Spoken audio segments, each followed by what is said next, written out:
大家好，歡迎嚟到秘酒英雄呢個頻道。咁今日咧就想同大家講下，又係啲拗同事傾偈之後咧，就索到啲料翻嚟，咁想同大家分享下。咁事緣咧就係我成日都講啦，即係同啲同事拗去傾下偈嘛。咁目的就無他嘅，我就為咗自己學下英文嘅啫。咁因為啲聽力咧係我靠平時同佢傾偈咁去練翻嚟嘅，因為我覺得咁係最有幫助。因為你就算聽我有時都聽 YouTube 頻道，聽啲真係英國人嘅頻道咧，我始終覺得佢哋講嘢真係好慢，即係唔係話自己聽得快，只不過係佢哋可能即係為咗就翻佢個即係等啲人多啲人聽到啦，咁可能佢速度，我覺得始終都係比平常喺 local 嘅人傾偈咧係慢好多。咁所以我覺得都係喺即係實際嘅工作環境個場所嗰度練咧就最好嘅。咁好啦，咁跟住就同佢拗咩咧？咁就同我個阿哥咧就傾偈，咁啊傾開偈，因為佢咧係一個暖男嚟嘅。咁點解話佢暖男咧？首先就佢平時即係佢叫 partner 嘅，好得意嘅，因為就算同居都係叫 partner 嘅。咁就算結唔結婚都係 partner 咁，所以佢哋就好得意咁就做咗 partner 啦，之後女朋友啦。咁佢就上次生日咧，就我見佢就哇買咗好多禮物，嗰禮物咧就好得意，即係好不同地方買啦。咁佢又比較都中意喺網上買嘢，咁啊喺不同網站買咗嘢，都喺啲 shop 度買咗嘢。咁又買啲大部分都係化妝品嘢啦。咁因為女朋友都幾中意一啲特別嘅玩具嘅嚇。嗰玩具係有啲即係特色㗎啦，咁就譬如迪士尼嗰啲咁樣嚇。咁佢會買好多呢啲嘢，咁買完之後包包包咁包曬。咁我心諗初見佢買一兩份都正常，買好似成六七份八份咁，我話買咁多做咩？佢話即係咧，佢就係佢覺得好似買一個特定嘅 value，我冇記錯應該買咗成個幾千蚊嘅嘢咁樣嘅。咁我好誇張，我覺得哇！你買咁多嘢，咁都睇得出佢真係好錫佢嗰個 partner 喎，咁嚇。咁呢個就即係自此之後，我都即係我標籤佢係一個暖男啊。咁同時即係平時同佢傾開偈，佢就話即係佢同佢女朋友嘅關係咧就好得意嘅，大家都中意打機嘅。咁大家都各自有部 PlayStation。我唔知點解係各自有部 PlayStation 嘅。咁點解唔係一齊打機嘅？咁不過呢個冇深究啦，即係總之係各自都有部 PlayStation。咁佢哋又可能因為玩唔同嘅遊戲啩，我諗即係唔想阻住大家嘛。你有你玩女仔啲嘅，佢有佢玩男仔啲嘅遊戲咁啦。佢話每日咧就一定會放工之後，唔係放工就臨瞓前咧，一定會大家一齊傾下偈嘅。傾完偈之後先瞓覺。咁佢覺得咧，即係點忙都好，即係就算點玩都好，點打爆機都好，佢都係會有一段時間咧抽咗出嚟就同佢傾偈，傾完偈先瞓覺。哇！我心又唔錯喎，即係第二個 point，我覺得佢係暖男。好啦，咁今日又再同佢傾開偈咧，就講開咧就係嚟緊大家暑假就放假啦，咁大家都 plan 晒假期㗎啦。好得意嘅，有啲人咧就中意去歐洲嘅，有啲就去不同歐洲國家啦，有啲係西班牙啦，有啲去埃及啦，有啲係去法國啦。有啲就遠啲嘅，可能去美國迪士尼咁樣啊。好少去聽佢講話翻東南亞嘅，就唔興嘅。除咗有一個咧，因為佢太太係泰國人，咁所以有時都可能翻鄉下咁樣啊。跟住咧，我呢個阿哥咧佢咧就會準備就落去，都係喺英國，去一個叫 Plymouth 嘅地方嚇。咁我做乜？我首先我就你知啦，我英國地名就完全唔熟嘅，即係真係揦住個地圖咧，即係好多字都唔識讀咁樣嗰啲啦。所以不斷咁聽下人哋去邊度，呢度問下嗰問下。佢話佢 Plymouth，我 Plymouth 喺邊度㗎？佢話大概咧就都有4個鐘頭車咁樣。我心諗咦遠喎，因為我最遠嗰次咧都係落去一個地方做camping，嗰度就3個幾鐘嘅由我呢度去。4個幾鐘頭車，咁即係都幾遠喎，即係應該接近差唔多去到倫敦咁樣噶啦。跟住我就話落去嗰度做咩咧？我初初諗住佢係咪去住酒店咁，因為呢度啲人好興住酒店啊，去 relax 下咁樣，或者去南部游水咁嗰啲啦，即係沙灘咁啊，或者去一啲國家公園咁啊。佢話唔係，原來咧就去一個動物園。指明咧此行目的咧就一定要去見一隻動物。咩動物咧？咁就係叫做佢初初噏個名我都唔知係乜嚟嘅。就係俾大家睇樣，係就呢隻係叫水獺啊嚇，叫 otters 啊。佢初初就講咩 otters 啊，我咩嚟㗎？嚟到英國之後就好得意嘅，即係好似突然之間同大自然咧好多接觸咁。就算阿女咁細個咧，佢咧都已經係有張紙就話俾佢聽咧，即係教佢哋咧即係啲 field trip 咁樣啦。咁啊揸住張紙就叫你剔不同嘅動物。原來咧蜜蜂咧都有分 B 啦，有啲人唔知咩黃蜂啦，有啲我都唔識啊，唔知乜 B 啦。咁啊，就算類似蜘蛛型嘅嘢，有啲都已經有好多唔同嘅品種㗎啦。咁啊，呢啲北嗰啲應該好普通㗎啦，ants 啊、butterfly 啊、dragonfly 啲好普通啦。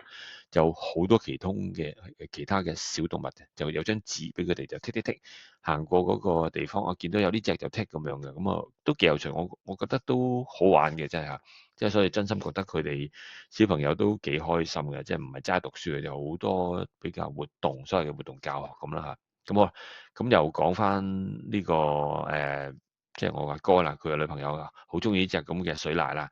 咁佢話中意嘅程度咧，直頭咧喺佢右手嘅手腕嗰度咧，就紋咗一隻水獺嘅公仔喺度咁樣。咁心哇咁得意嘅。首先佢呢度啲人好興紋身啦，我哋成日都研究佢啲圖案啊，嗰啲紋身係點啊？即係唔係左青龍右白虎嗰啲啦，亦都唔係 Hello Kitty 嘅 Mickey 嗰啲咁啊。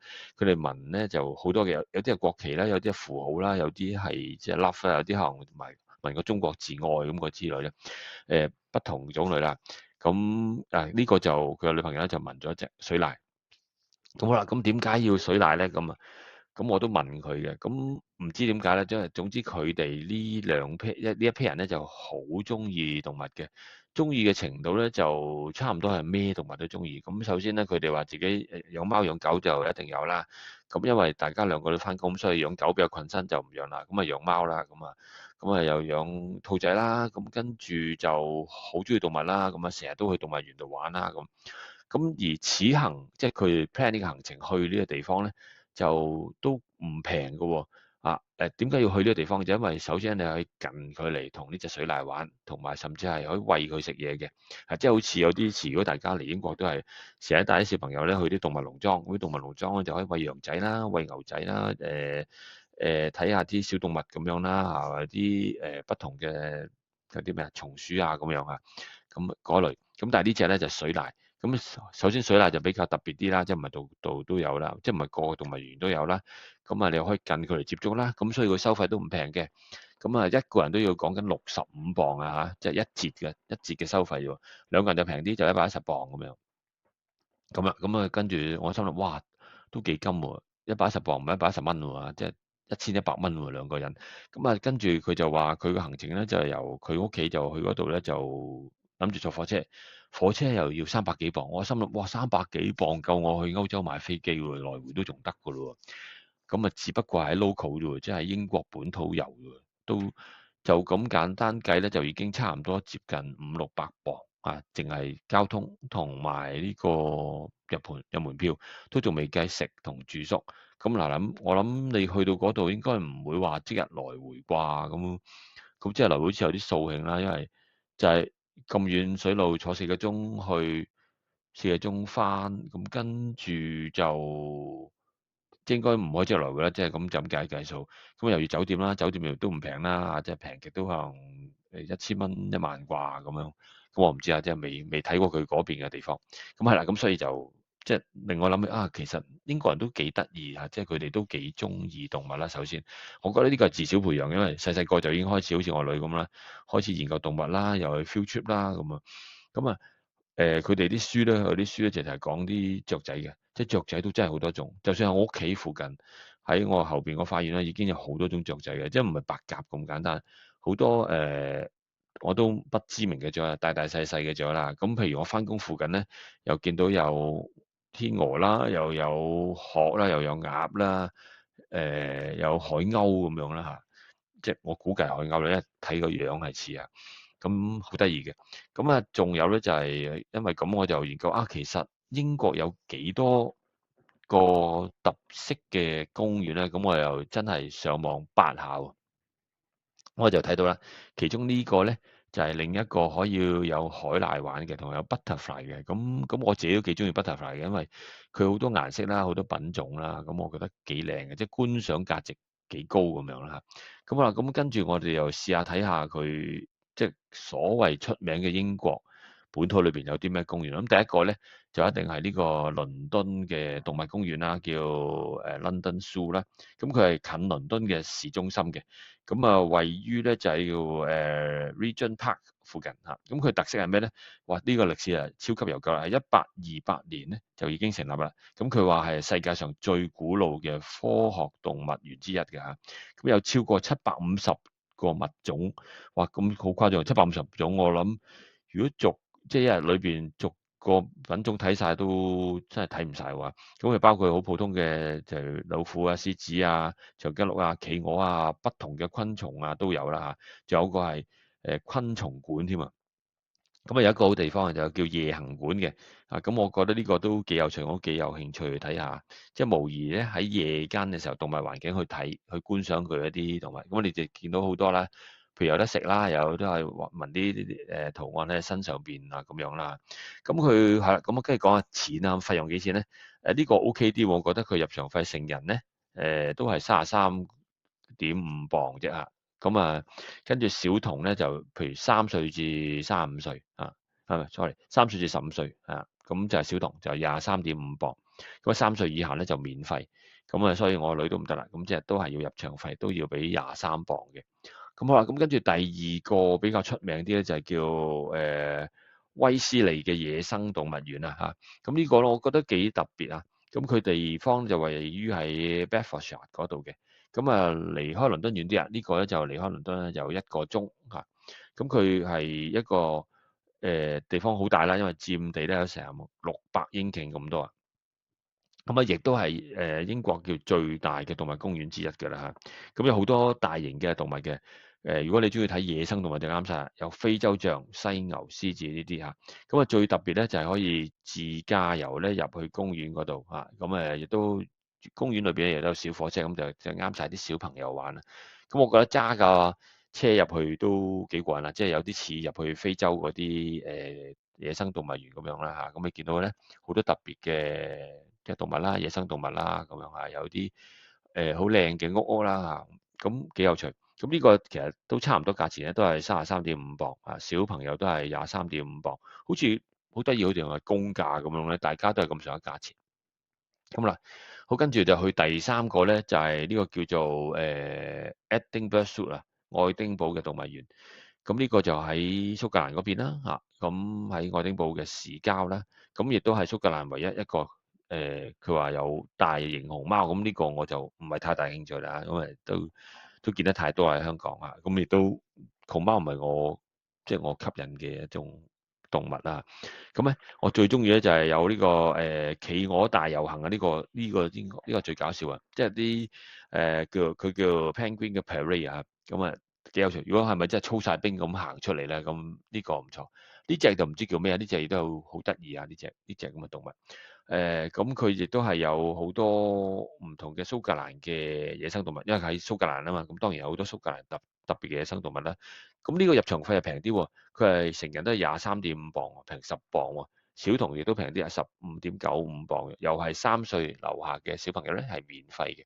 咁好啦，去到第4間咧，呢個就係 Bristol 啦。咁應該好多朋友住 Bristol 啦嚇。呢個 Bristol Zoo 咧，喺 Bristol 裏邊咧，咁佢裏邊嘅特色咧就係講呢個保育為即係中心嘅嚇。咁佢裏邊咧係幾多嘢都係咧適合一家大細去玩嘅。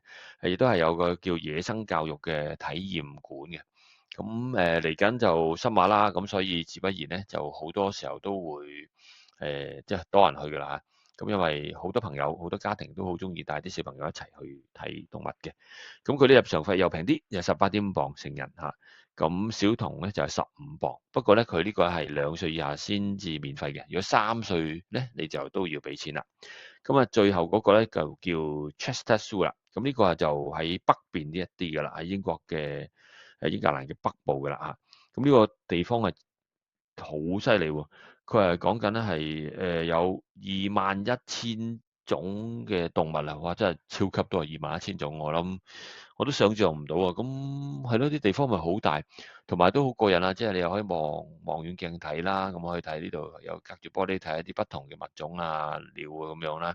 咁我都個感覺佢好似都幾有非洲 feel 啊。可能北部啦，北部比較冇咁人煙稠密啦，咁可能佢地方大啲啊。咁佢所以咧係有一個地方叫熱帶雨林館啦，亦都有一個叫蝴蝶館啦，呢個我好想睇啊。同埋一個叫水族館啊。咁佢呢個地方亦都好特別啊，係多次獲獎㗎。咁亦都係好適合一家大細啊玩足全日都得㗎啦。咁入場費亦都係差唔多啫，大人34磅，小朋友就27磅，亦都係2歲以下嘅小朋友嘅免費嘅。不過我都見到有啲網上建議，因為其實如果大家去啲咁嘅公共地方咧，譬如簡單好似譬如我太太咁，佢最近想去附近有個 playgroup，咁啊啱啱小朋友 term break 啊嘛，啱啱今個禮拜，咁咧嗰個 playgroup 咧。即係隻 playhouse 應該話，個 playhouse 咧就好平嘅啫，就唔知幾磅10磅咁嘅啫，咁啊俾你玩足全日嘅。咁但係咧，原來咧好快就俾人 book 晒喎，咁所以咧逢親去呢啲 show 咧，因為逢親新馬或者係假期咧都特別多人嘅，咁啊記得咧你想玩之前咧就記得預早 book 啊，咁有時會有啲優惠門票嘅，或者有啲所謂嘅年票啊或者家庭套票咁，即係同你玩迪士尼都差唔多嘅啫。咁記得咧，如果你有興趣動物嘅，又成日想去嘅，咁不妨咧就 join 呢啲套票或者年票，咁咧就會優惠啲嚇。咁啊，如果可以嘅話，咁你咪唔好同人爭咯，係平日去啦，咁就舒舒服服冇咁多人啊。咁不過我覺得咧就其實多嘅都唔會太多人嘅呢度嚇，即係比較地方大啲，咁啊幾舒服。咁好啦，今日介紹關於動物園嘅地方就係咁多啦。如果有啲正嘅地方你想講嘅，或者我冇講到嘅，歡迎大家留言話俾我知啊。好，係咁先，拜拜。